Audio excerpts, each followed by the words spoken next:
श्री स्वामी समर्थ. नमस्कार मंडळी, स्वागत आहे तुमचं माझ्या चॅनलवरती. आजचा दिवस तुम्हाला खूप सुखाचा, आनंदाचा जाओ हीच मी स्वामींच्या चरणी प्रार्थना करते आणि आज नवीन व्हिडिओला सुरुवात करते. 17 मे 2026 पासून अधिक महिन्याला सुरुवात झालेली आहे आणि या अधिक महिन्याची समाप्ती 15 जून रोजी होणार आहे. अधिक महिना हा भगवान श्री हरी विष्णूंना समर्पित आहे. या महिन्यामध्ये भगवान श्री हरी विष्णूंची सेवा उपासना केल्यामुळे आपल्याला अक्षय पुण्याची प्राप्ती होते, मोक्षाची प्राप्ती होते असं मानलं जातं. आता हा अधिक महिना भगवान श्री हरी विष्णू यांना का समर्पित आहे किंवा या महिन्यामध्ये त्यांची पूजा का केली जाते तर पहा. अधिक मासाची गणना मुख्य महिन्यांमध्ये केली जात नाही. जेव्हा महिन्यांची नावे ठेवली जात होती तेव्हा लोक आपल्याला अपवित्र समजतील या चिंतेने अधिक मास हा दुःखी आणि निराश झाला. त्यावेळी भगवान विष्णू म्हणाले, हे अधिक मास तू मला अत्यंत प्रिय असशील आणि तुझे नाव एक पुरुषोत्तम मास असेल जे माझं नाव आहे आणि मी या महिन्याच्या स्वामी असेन. त्यावेळी देवाने सांगितले की हा महिना इतर 12 महिन्यांपेक्षा वेगळ्या प्रकारे गणला जातो आणि म्हणून या महिन्यांमध्ये भगवान श्री हरी विष्णू यांची सेवा केली जाते. आता जेवढे महत्त्व भगवान विष्णूंच्या सेवेला या महिन्यामध्ये दिले जाते तेवढेच महत्त्व आपल्या कुलदेवीची ओटी भरण्याला सुद्धा दिले जाते. या अधिक महिन्यामध्ये आपल्याला आपल्या कुलदेवीची ओटी भरायची आहे. या महिन्यामध्ये आपल्या कुलदेवीचा मान सन्मान हा आपल्याकडून झालाच पाहिजे. तर आज या व्हिडिओमध्ये मी तुम्हाला अत्यंत महत्त्वाची माहिती सांगणार आहे. तर या अधिक महिन्यामध्ये कुलदेवीची ओटी कधी व कोणत्या दिवशी भरावी, ओटी मंदिरात जाऊन भरावी की घरात भरावी, ओटीमध्ये कोणते साहित्य असायला हवे आणि ही ओटी भरत असताना या ओटीमध्ये आपल्याला एक वस्तू आहे तर ती असायलाच पाहिजे. त्या वस्तूशिवाय ओटी अपूर्णच मानली जाते. जर आपण अधिक महिन्यामध्ये कुलदेवीची ओटी भरली तर आपल्याला सोन्यासारखे दिवस येतात.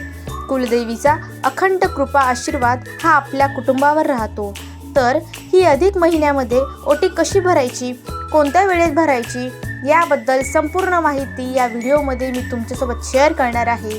त्यामुळे तुम्ही हा व्हिडिओ स्किप न करता शेवटपर्यंत नक्की पहा. चॅनलवरती नवीन असाल तर सबस्क्राईब करा आणि असेच माहितीपूर्ण नवनवीन व्हिडिओज पाहण्यासाठी बेल आयकॉनलाही प्रेस करा. म्हणजेच जेव्हा कधी मी नवीन व्हिडिओ अपलोड करेल त्याचं नोटिफिकेशन सर्वात अगोदर तुम्हाला भेटेल आणि तुम्ही एक पण व्हिडिओ मिस करणार नाही. तसेच कमेंट बॉक्समध्ये जय माता दी नक्की लिहा, जेणेकरून कुलदेवीचा आशीर्वाद हा तुमच्यावर आणि तुमच्या कुटुंबावर सदैव राहील. तसेच व्हिडिओला हाईप देखील द्या. तर पहा मंडळी, 15 जून रोजी हा अधिक महिना संपणार आहे. तर हा अधिक महिना संपण्या अगोदर तुम्हाला घरच्या घरी तुमच्या कुलदेवीची ओटी भरायची आहे. ज्याप्रमाणे आपण अधिक महिन्यामध्ये आपल्या आईची ओटी भरत असतो, आपली आईसुद्धा देवीपेक्षा कमी नाही, अगदी त्याचप्रमाणे आपल्या कुलदेवीची ओटीसुद्धा अधिक महिन्याप्रमाणे भरावी. आता या महिन्यामध्ये देवीची ओटी भरणे म्हणजेच तिच्या मातृत्वाला आशीर्वाद देणे आणि तिच्यातल्या मातृत्वाचा सन्मान करणे. यासाठी अधिक महिन्यामध्ये आपल्या कुलस्वामिनीची ओटी ही भरली जाते आणि म्हणून आपल्याला अधिक महिना संपण्या अगोदर एक खूप महत्त्वाचं काम करायचं आहे. ते म्हणजे आपल्या कुलदेवीची ओटी भरायची आहे. जेवढे महत्त्व या अधिक महिन्याला दिले जाते तेवढेच महत्त्व आपल्या कुलदेवीची ओटी भरायला सुद्धा दिले जाते. कुलदेवीची पूजा आपल्या जीवनातील सर्व प्रकारच्या अप्रिय घटना टाळण्यास मदत करते. त्याचबरोबर आपल्या कुटुंबातील सर्व प्रकारच्या नकारात्मक ऊर्जेपासून दूर ठेवण्यास मदत करते. एवढेच नाही तर आपण अधिक महिन्यामध्ये जेव्हा आपल्या कुलदेवीची ओटी भरतो तेव्हा ही ओटी भरल्याने आपल्या मनातील सर्व इच्छा, मनोकामना ही आपली कुलस्वामिनी पूर्ण करते आणि मुख्य म्हणजे आपल्या कुलदेवीचा आशीर्वाद हा आपल्यावर, आपल्या कुटुंबावर कायम राहतो. आपली जी कुलदेवी असते तर ती आपल्या कुळाचं, आपल्या घराचं, आपल्या कुटुंबाचं संरक्षण करत असते. कुलदेवीच्या सेवेनं आपल्या घरात सुख, शांती, समृद्धी, ऐश्वर्य नांदत असते. सर्व नकारात्मक ऊर्जेपासून, वाईट गोष्टींपासून आपल्या कुटुंबाचं ती रक्षण करत असते. आता तुम्हाला समजलं असेल की आपण कुलदेवीची ओटी भरल्याने त्यांचे कोणकोणते फायदे आपल्याला होत असतात. आता आपण जाणून घेणार आहोत की कुलदेवीची ओटी या अधिक महिन्यामध्ये नक्की कोणत्या दिवशी भरावी आणि कोणत्या दिवशी भरू नये. तर पहा, या अधिक महिन्यामध्ये तुम्ही अधिक महिना सुरू झाल्यापासून म्हणजेच आत्तापासून ते अधिक महिना संपेपर्यंत तुम्ही कोणत्याही दिवशी कुलदेवीची ओटी भरू शकतात. फक्त अमावस्येचा दिवस सोडून आपल्या कुलदेवीची ओटी ही भरायची आहे. आता कुलदेवीची ओटी भरण्यासाठी जे शुभ दिवस असतात ना, ते म्हणजे मंगळवार, शुक्रवार, पौर्णिमा किंवा अष्टमी या तिथींना जर आपण कुलदेवीची ओटी भरली तर ते खूप शुभ मानलं जातं. परंतु त्यावेळी जर शक्य नसेल तर अधिक महिन्यामध्ये तुम्ही कोणत्याही दिवशी ओटी भरू शकतात. आता ही ओटी नक्की कुठे भरायची आहे, तर ही ओटी जर तुमच्या देवघरात तुमच्या कुलदेवीची टाक असेल, फोटो असेल, मूर्ती असेल तर तिथेच तुम्ही ही ओटी भरू शकतात. किंवा तुम्ही घरामध्ये मंगल कलशाची स्थापना केलेली असेल तर तिथे सुद्धा ही ओटी भरू शकतात. किंवा या अधिक महिन्यामध्ये बघा, बरेच जण आपल्या कुलदेवीला जात असताना 3 अनारसे जे असतात तर त्याचं वाण आपल्या कुलदेवीला घेऊन जात असतात. आणि म्हणून जर तुम्ही या अधिक महिन्यामध्ये तुमच्या कुलदेवीला जाणार असाल तर तेव्हा तुम्ही ही ओटी भरली तरीसुद्धा चालतंय. यापैकी तुम्हाला काहीच शक्य नसेल तर तुमच्या घराजवळ, तुमच्या गावामध्ये जिथे कुठे देवीचं मंदिर असेल तर तिथे देवीच्या मंदिरात जाऊन म्हणजे तिलाच आपण देवीला कुलदेवी रूप मानून तिची ओटी भरली तरीसुद्धा चालतं. म्हणजेच भलेही ती देवी आपल्या कुळेची स्वरूप नसली तरी पण चालेल. म्हणजे आता समजा आपली कुलदेवी तुळजापूरची आई आहे किंवा माहूरची रेणुका माता असेल आणि आपण ज्या मंदिरात जाणार आहोत आपल्या जवळपासच्या, तर ते देवीचे मंदिर म्हणजे लक्ष्मीचे रूप असू शकतं, कालिका मातेचं रूप असू शकतं किंवा अन्य कोणतेही रूप असू शकतं. तर तिला आपण आपल्या कुलदेवीचं स्वरूप मानून तिची ओटी तुम्हाला भरायची आहे. आता ओटी ही तुम्ही दिवसभरामध्ये कधीही भरू शकतात, अगदी सकाळपासून तर संध्याकाळपर्यंत.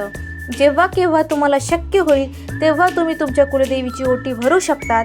कारण कुलदेवीचं संरक्षण हे आपल्याला प्राप्त करून घ्यायचं असतं आणि त्यासाठी आपल्याला अधिक महिन्यामध्ये ही ओटी भरायची असते. आता आपण पाहणार आहोत की कुलदेवीची ओटी ही नक्की कशी भरायची आहे किंवा ओटीमध्ये कोणत्या वस्तू घ्यायच्या आहेत, कोणत्या वस्तूचा खरा मान आहे. तर पहा, सर्वप्रथम आपल्याला कुलदेवीची ओटी ही खणा नारळाने भरायची असते. नारळ घेताना आपल्या ज्यामध्ये पाणी असेल असंच नारळ घ्यायचं आहे, ज्यावर शेंड्यासुद्धा असतात. सोललेलं नारळ घ्यायचं आहे. सोललेलं नारळ घ्यायचे नाही, शेंड्यासहित नारळ जो आहे तर तो आपल्याला लागणार आहे. तुम्हाला समजत असेल मला काय म्हणायचं आहे ते. आणि खण म्हणजे आपल्याला खणाची साडी घ्यायची आहे. जर साडी घेणं इतकं तुमची परिस्थिती नसेल तर मग तुम्ही एखादा ब्लाऊज पीस घेतला तरीसुद्धा चालेल. किंवा मग तुम्ही बघा, ओटी भरण्यासाठी नऊवारी साडीसुद्धा घेऊ शकतात. आता तुम्ही बघितलं असेल, जेव्हा तुम्ही तुमच्या कुलदेवीला गेले असेल तेव्हा तिथे नऊवारी साडीनेच कुलदेवीची ओटी भरली जाते. आणि जर तुम्हाला शक्य असेल तर तुम्ही नक्कीच नऊवारी साडी घेऊ शकतात. नऊवारी म्हणजे ज्याला 9 वार असतात आणि 9 वार म्हणजे देवीचे 9 रूप असतात. म्हणून तुम्ही शक्य असेल तर नऊवारी साडी घेऊ शकता. नसेल तर हरकत नाही, तुम्ही 6 वार साडी घेतली तरीसुद्धा चालेल आणि अगदी तुम्ही ब्लाऊज पीस घेतला तरीसुद्धा चालेल. जे तुम्हाला शक्य वाटेल ते तुम्ही ओटी भरण्यासाठी घेऊ शकता. म्हणजेच 6 वार, 9 वार किंवा ब्लाऊज पीस. फक्त हे वस्त्र घेताना किंवा साडी घेताना तुम्हाला ती तुमच्या स्वतःच्या पैशातून घेतलेली असावी.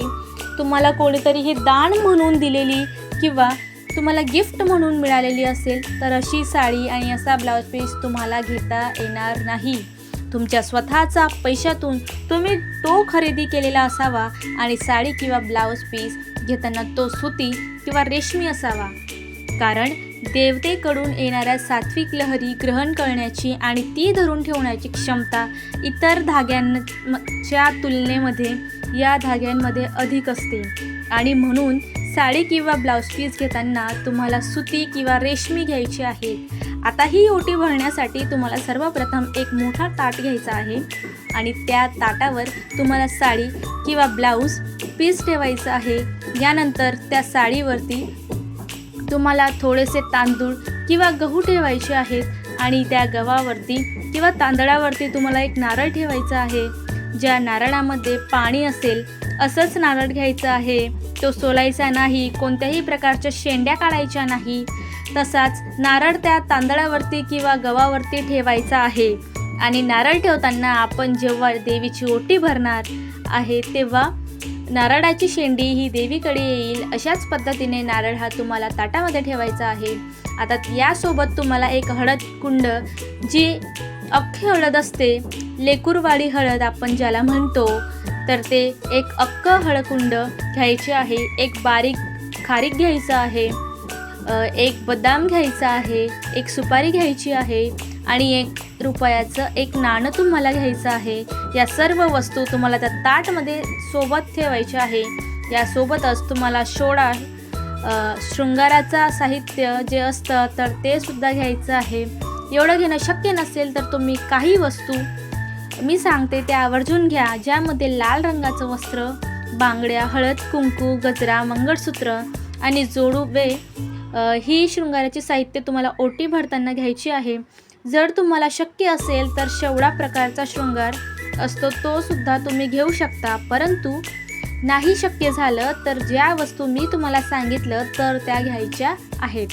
आता जेव्हा तुम्ही शृंगाराचं साहित्य घेणार आहात त्यामध्ये तुम्हाला चुकूनही लिपस्टिक, पावडर, आयलायनर, नेल पॉलिश या ज्या वस्तू आहे ना या ओटीमध्ये ठेवायच्या नाही, कारण या अनेक रसायनांपासून बनवल्या जातात आणि त्या वस्तूंचा धर्मग्रंथानुसार कुठेही उल्लेख नाही. म्हणून या 4 वस्तू ज्या आहेत तुम्हाला कुलदेवीच्या ओटी भरताना चुकूनही ओटीमध्ये ठेवायच्या नाही.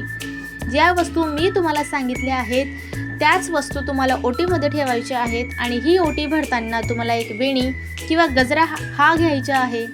गजरा किंवा वेणी शक्य नसेल तर मग तुम्ही एखाद्या गुलाबाची फल घेतला तरीसुद्धा चालेल. आता ही ओटी भरताना ज्या वस्तू तुम्ही ताटामध्ये ठेवणार आहे तर ते ताट तुम्हाला स्टीलचं किंवा तांब्याचं घ्यायचं आहे. चुकूनही प्लास्टिकचं भांडं हे अजिबात तुम्हाला वापरायचं नाही.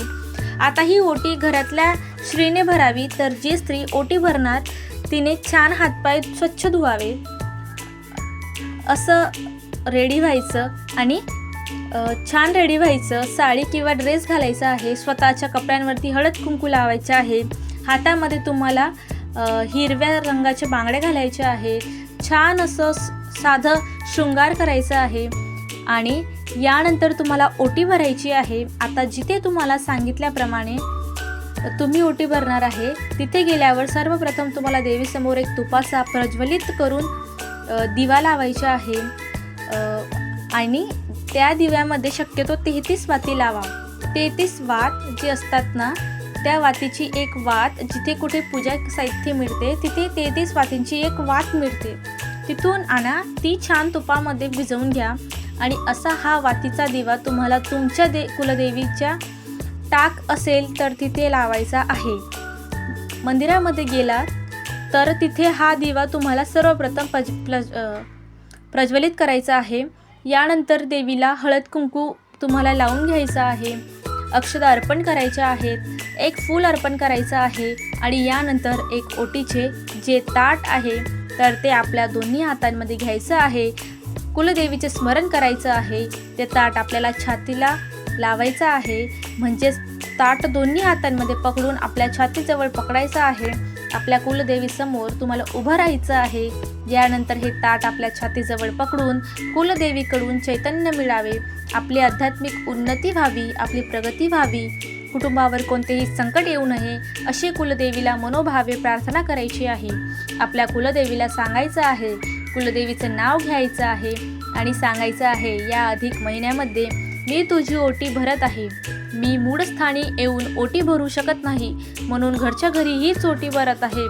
तू या ओटीचा स्वीकार कर. आणि तुम्ही मूळस्थानी ओटी भरू शकत नाही, म्हणून घरच्या घरी ही ओटी भरत आहे. तू या ओटीचा स्वीकार कर.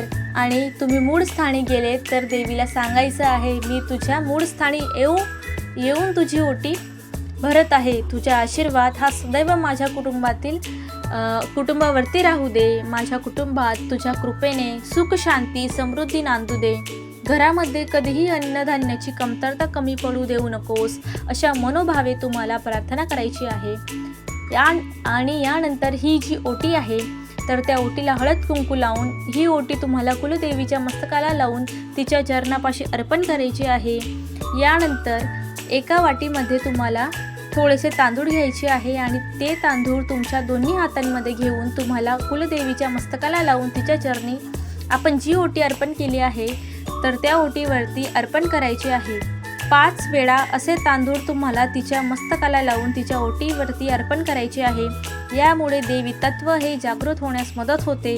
आता हीच ओटी भरत असताना यामध्ये ओटीमध्ये एक खूप महत्त्वाची वस्तू आहे जी आपल्या कुलदेवीला अत्यंत प्रिय आहे. ते म्हणजे तांबू. बघा, कुलदेवीची ओटी भरत असताना कुलदेवीला तांबू हे सुद्धा अर्पण केलं जातं. आता तांबू हे नक्की काय असतं तुम्हाला वेगळं सांगायची गरज नाही, कारण आपण प्रत्येकजण जेव्हा आपल्या कुलदेवीला जातो तेव्हा तिथे सुद्धा आपण तांबू हे ओटीमध्ये ठेवत असतो. आता हे तांबू तुम्ही घरी बनवलं तरी सुद्धा चालतं, परंतु एवढ्या वस्तू आपल्याकडे नसतील तर अशा वेळी जिथे कुठे पान शॉप आहे, जिथे खाण्याची पानं मिळतात, तिथे जाऊन जर तुम्ही त्यांना सांगितलं की आम्हाला कुलदेवीसाठी तांबू बनवून हवा आहे, त्यामध्ये तुम्ही तंबाखूचा वापर करू नका असं त्यांना सांगितलं तर ते तुम्हाला तांबू जे आहे तर ते बनवून देतात. आणि हेच तांबू तुम्हाला ओटीत भरताना आवर्जून अर्पण करायचे आहे. आणि सांगितल्याप्रमाणे ओटीमध्ये ज्या काही वस्तू तुम्ही घेणार आहात तर त्या तुमच्या स्वखर्चाने घेतलेल्या असायला हवा. कोणीतरी गिफ्ट दिलेला आहे तर अशा वस्तू तुम्ही ओटी भरण्यामध्ये अजिबात घ्यायला नको. भले तुम्ही एखादी वस्तू कमी घेतली तरी चालेल. आता जो तांबू तुम्ही ओटीमध्ये ठेवणार आहे तर तो तांबू काही वेळाने उचलून घ्यायचा आहे आणि घरामध्ये सर्वांनी प्रसाद म्हणून खायचा आहे.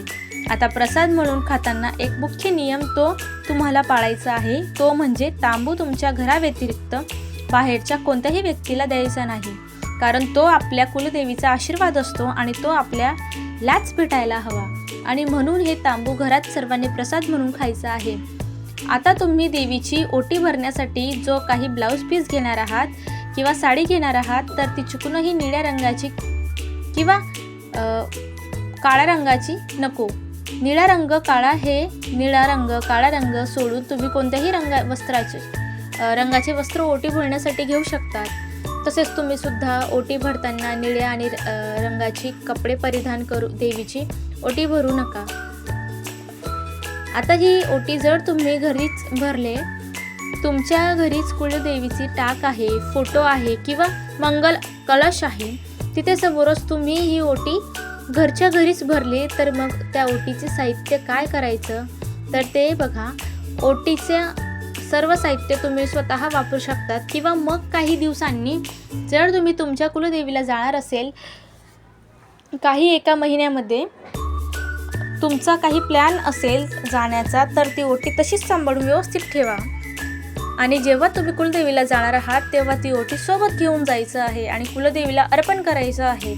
जर तेही शक्य नसेल तर मग अशा वेळी काय करायचं, या अधिक महिन्यामध्ये ज्या दिवशी तुम्हाला कुलदेवीची ओटी भरणार आहात तर सकाळी ओटी भरून घ्यायची आणि संध्याकाळी तुमची एखादी मैत्रीण असेल तर तिला घरी बोलवायचं आणि तिच्या व्यवस्थित मान सन्मान करून तिला ती ओटी तुम्हाला द्यायची आहे. आणि ही ओटी जर तुम्ही मंदिरामध्ये भरली असेल तर मंदिरामध्ये जे कोणी पुजारी असतात तर ती ओटी घेऊन जातात, म्हणून ती कोणाला द्यायचा प्रश्न येतच नाही. तर अशा पद्धतीने तुम्हाला ही ओटी भरायची आहे. आता सगळ्यात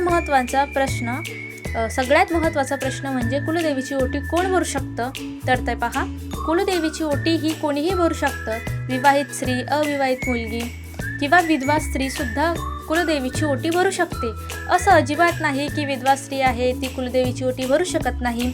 असं कोणत्याही ग्रंथामध्ये उल्लेख केला गेला नाही की विधवा स्त्रीने कुलदेवीची ओटी भरू नये, तर विधवा स्त्रीसुद्धा कुलदेवीची ओटी भरू शकते. मनामध्ये कोणत्याही शंका कुशंका न आणता बिनधास्तपणे तुम्ही कुलदेवीची ओटी भरू शकता. फक्त ज्या स्त्रियांची मासिक धर्म आहे अशा स्त्रियांनी कुलदेवीची ओटी भरू नये. त्याचबरोबर जर तुमच्या घरामध्ये सुतक असेल तर सुतकामध्ये सुद्धा ओटी भरली जात नाही, किंवा तुमच्या घरी जर एखादी बाहेरची व्यक्ती आलेली आहे तर तिच्या हातून सुद्धा कुलदेवीची ओटी भरायची नसते. घरातल्या व्यक्तीनेच कुलदेवीची ओटी भरायची असते. तर ही अत्यंत महत्त्वाची माहिती मला तुमच्यापर्यंत शेअर करायची होती. व्हिडिओ तुम्हाला आवडला असेल तर लाईक करा. चॅनलवरती नवीन असाल तर सबस्क्राईब करा आणि हा व्हिडिओ आपल्या मित्र परिवारासोबत जास्तीत जास्त शेअर करा. चला तर मग भेटूया असंच पुढच्या एका नवीन व्हिडिओमध्ये. तोपर्यंत सर्वांना श्री स्वामी समर्थ. धन्यवाद.